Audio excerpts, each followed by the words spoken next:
Oh, hello, Louie. Hello, world.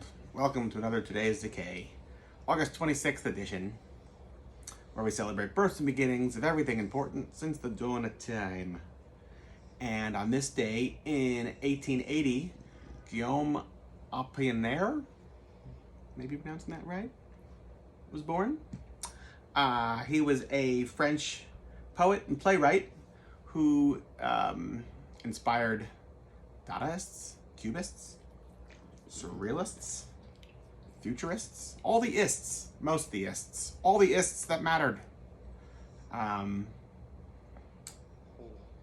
By some, he's considered the greatest poet of the 20th century, and he fought in World War I and got a brain injury, and then went home and wrote plays, and then died right before World War I ended.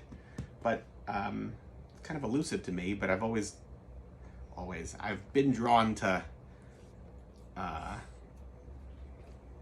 his work and his photos where he's like a World War I vet covered in bandages is always like so striking, considering he's like this man of writing and yet is out there being pummeled by artillery shells. Speaking of being pummeled, on this day in 1883, the world was pummeled by Krakatoa that first started to erupt. And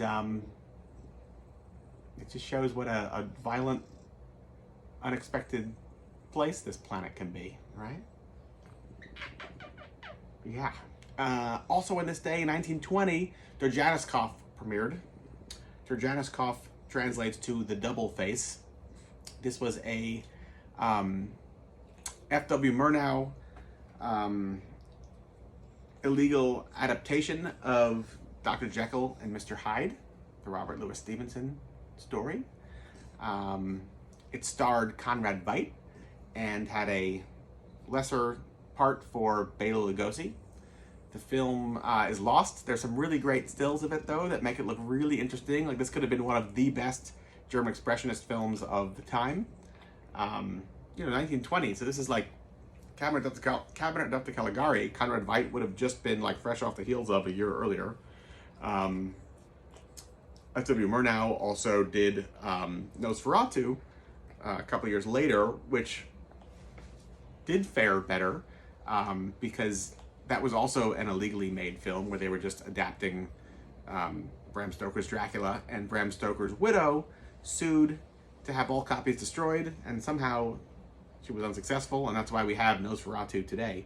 But Derjaniskov, in a similar process, they were just taking content without getting legal rights and making their own versions of it. And this one was lost to time, but it's something, who knows, maybe one day it could resurface in some form, you never know. These things do happen on occasion. But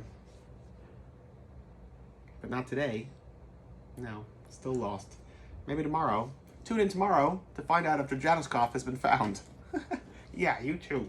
All right, goodbye, folks. Till tomorrow.